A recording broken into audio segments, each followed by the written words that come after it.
Assalamualaikum warahmatullahi wabarakatuh. Saya Nasya Sania Dharma, mahasiswi jurusan Akuntansi Fakultas Ekonomi Universitas Andalas.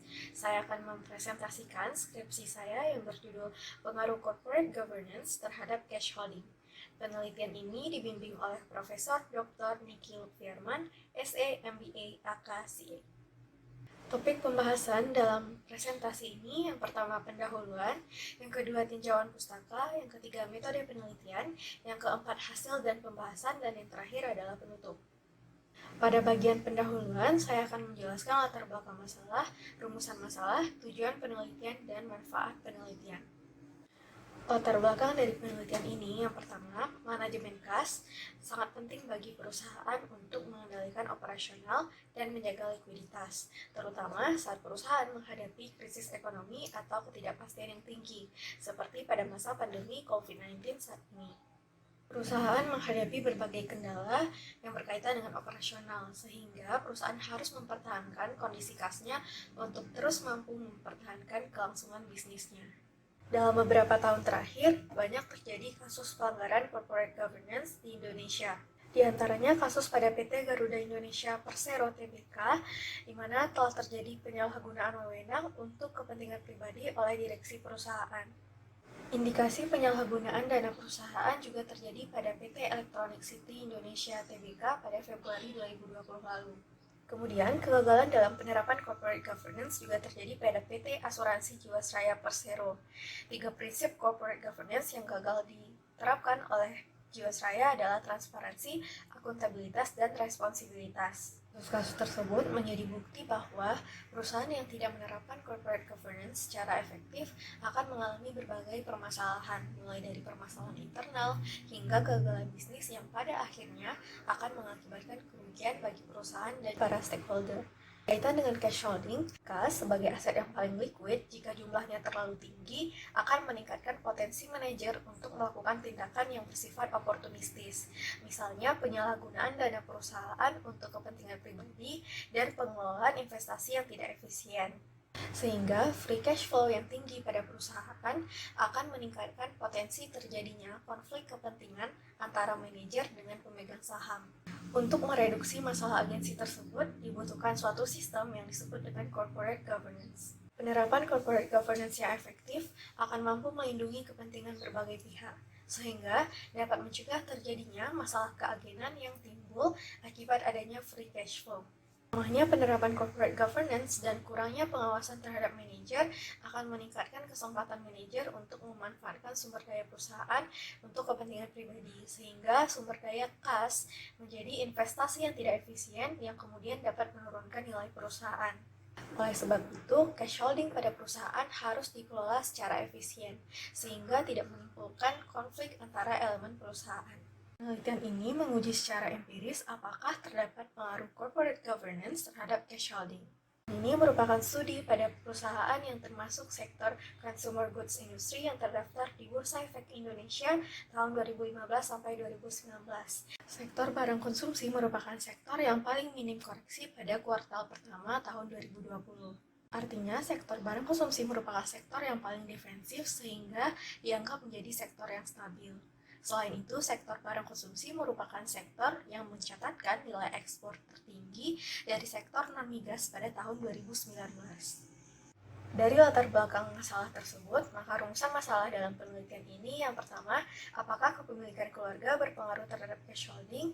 Yang kedua, apakah kepemilikan institusional berpengaruh terhadap cash holding? Yang ketiga, apakah ukuran Dewan Komisaris berpengaruh terhadap cash holding? Dan yang keempat, apakah proporsi komisaris independen berpengaruh terhadap cash holding? Penelitian ini bertujuan untuk menganalisis pengaruh kepemilikan keluarga, kepemilikan institusional, ukuran Dewan Komisaris, dan proporsi komisaris independen terhadap cash holding. Hasil penelitian ini diharapkan dapat memberikan manfaat terutama bagi perusahaan, investor, dan juga akademisi. Bagi perusahaan, hasil penelitian ini diharapkan dapat memberikan informasi mengenai pengaruh corporate governance terhadap cash holding. Kemudian bagi para investor, hasil penelitian ini dapat menjadi bahan pertimbangan dalam mengambil keputusan investasi. Dan yang terakhir, bagi akademisi, hasil penelitian ini dapat menjadi referensi mengenai hubungan antara corporate governance dengan cash holding. Dalam bagian kedua, tinjauan pustaka, saya akan menjelaskan landasan teori, beberapa penelitian terdahulu, variabel penelitian, dan pengembangan hipotesis, serta kerangka teoritis. Teori yang digunakan dalam penelitian ini ada corporate governance dan juga cash holding. Corporate governance merupakan suatu sistem yang terdiri dari perangkat atau kelembagaan, serta aturan main dan hukum yang dibutuhkan untuk menjaga keseimbangan agar suatu sistem dapat bekerja secara optimal. Governance berperan dalam mengawasi manajer dan membantu perusahaan untuk menyelaraskan kepentingan antara manajer dengan pemegang saham. Landasan teori yang kedua yaitu cash holding. Cash holding adalah kas yang dimiliki perusahaan atau yang tersedia untuk diinvestasikan maupun dibagikan kepada investor sebagai dividen. Kas sebagai aset yang paling liquid dapat menjadi ukuran dalam menilai kemampuan perusahaan untuk membayar kewajiban secara tepat waktu. Motif perusahaan dalam memegang kas yaitu transaction motive dan precautionary motive. Transaction motive berarti bahwa perusahaan memiliki kas untuk mengurangi biaya transaksi dalam pendanaan perusahaan. Sedangkan precautionary motive berarti bahwa perusahaan memegang kas sebagai buffer saat perusahaan menghadapi situasi yang sulit seperti kenaikan harga bahan baku, perubahan permintaan, dan berbagai fluktuasi lainnya. Beberapa penelitian terdahulu yang serupa dengan penelitian ini diantaranya Gould pada 2020, Lee dan Wu pada tahun 2020, Ahmed, Ki, Ulah, dan Kimani pada tahun 2018, Khan dan Tanfit pada tahun 2016, serta Bob Baker pada 2013.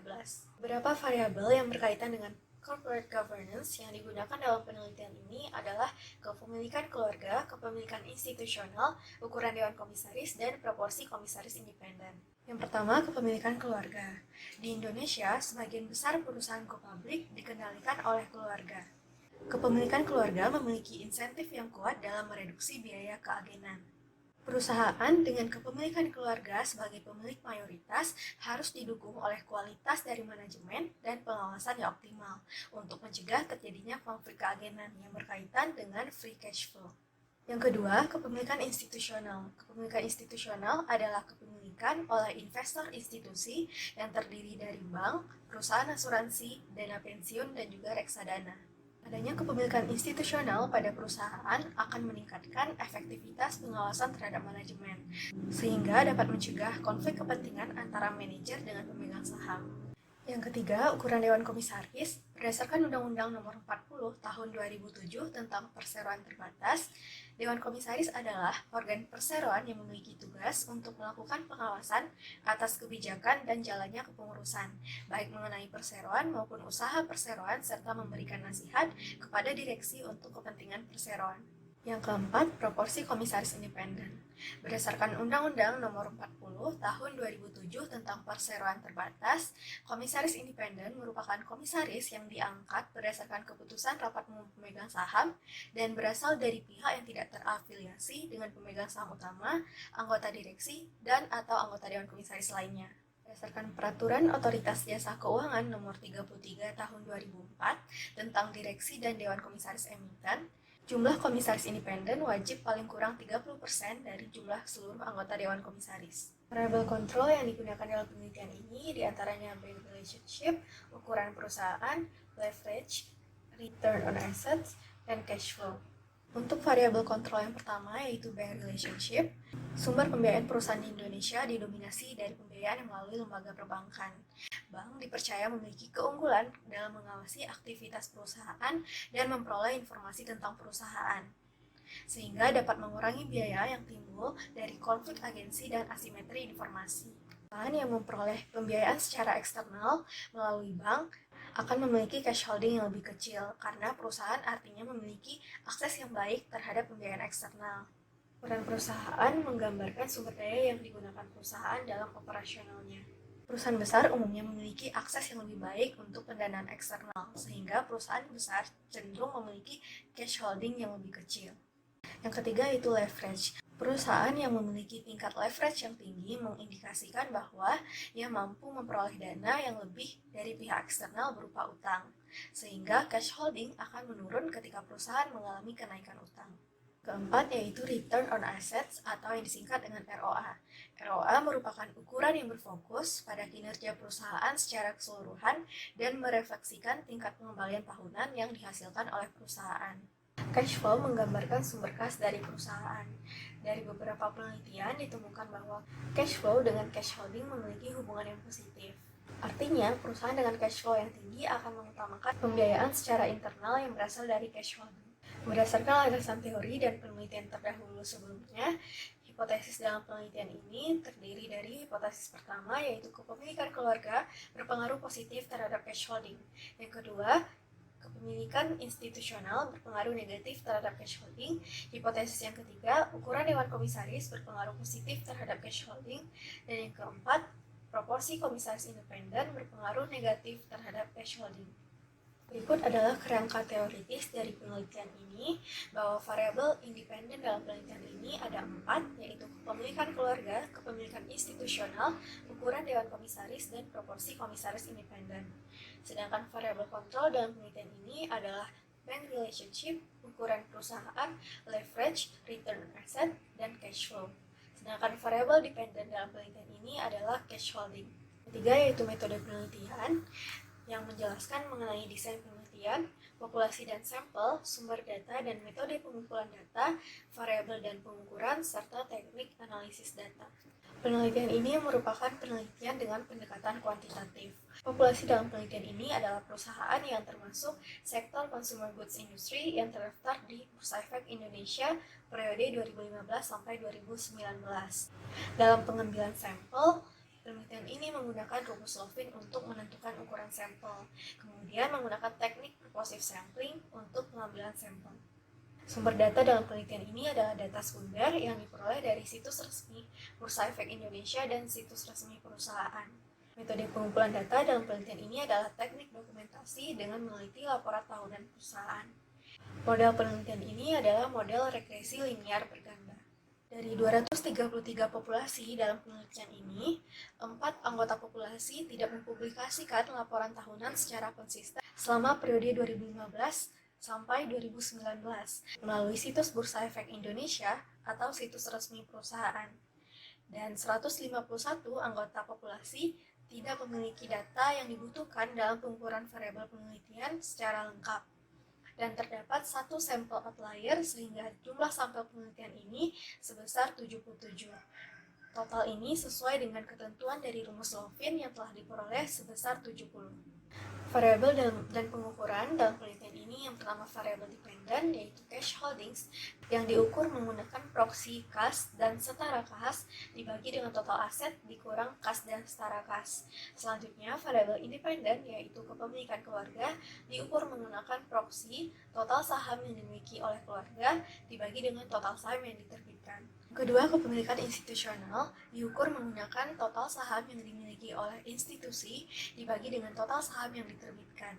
Institusi yang dimaksud dalam penelitian ini adalah institusi yang terdiri dari lembaga perbankan, asuransi, dana pensiun, dan juga reksadana. Variabel independen yang ketiga, ukuran dewan komisaris diukur menggunakan total anggota dewan komisaris.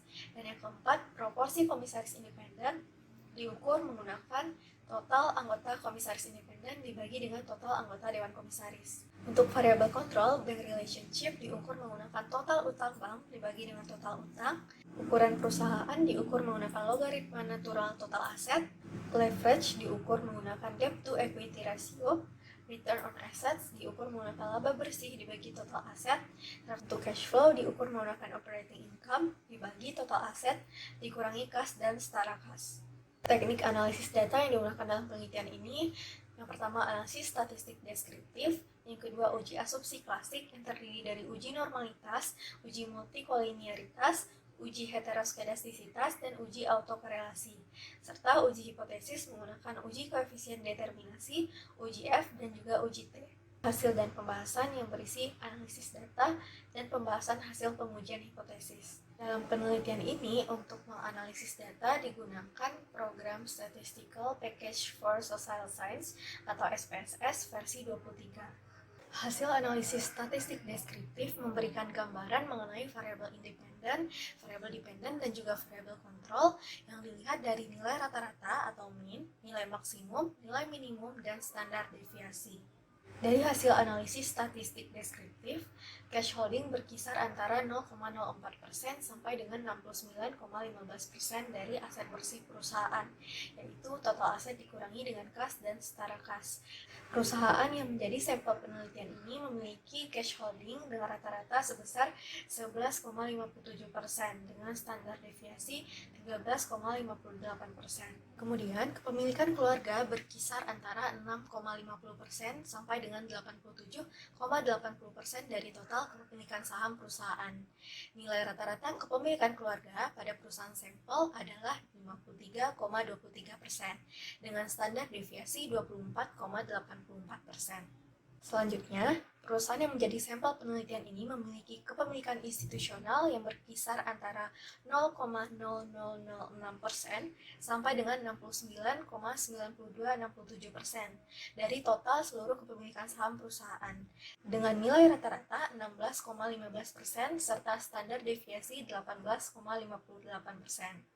Untuk ukuran Dewan Komisaris, perusahaan yang menjadi sampel penelitian memiliki total Dewan Komisaris yang berkisar antara 2 sampai 8. Selanjutnya, untuk proporsi komisaris independen, perusahaan yang menjadi sampel penelitian memiliki 33% hingga 57% total proporsi komisaris independen. Selanjutnya, untuk variable bank relationship, berkisar antara 0,20% sampai dengan 87% dan nilai rata-rata 35,88% dengan standar deviasi 25,78%. Artinya, perusahaan yang menjadi sampel penelitian ini memiliki proporsi utang bank sebesar 35,88% secara rata-rata dari total utang keseluruhan.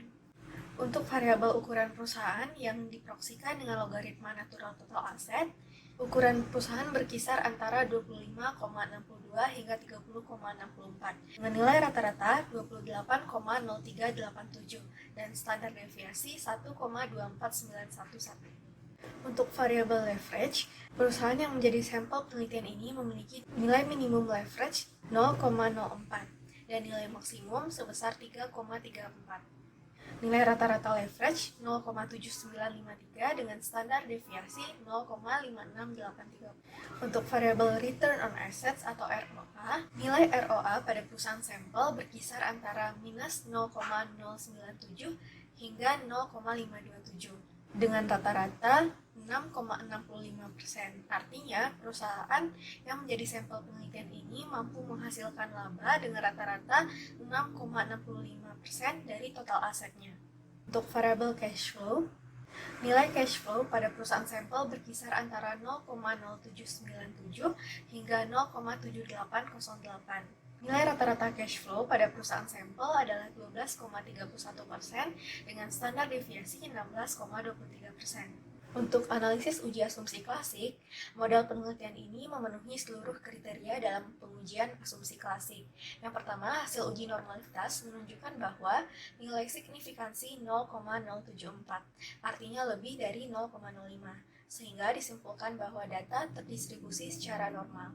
Berdasarkan hasil uji multikolinearitas, seluruh variabel dalam penelitian ini memiliki nilai VIF yang kurang dari 10 dan nilai toleransi yang lebih dari 0,01. Artinya, seluruh variabel independen dan variabel kontrol tidak memiliki korelasi yang kuat atau tidak memiliki masalah multikolinearitas. Berikutnya, untuk uji heteroskedastisitas menggunakan grafik scatter plot, bahwa titik-titik plot tidak membentuk pola tertentu dan menyebar di atas dan di bawah angka 0 pada sumbu Y, sehingga disimpulkan bahwa tidak terjadi heteroskedastisitas pada model regresi yang digunakan dalam penelitian ini.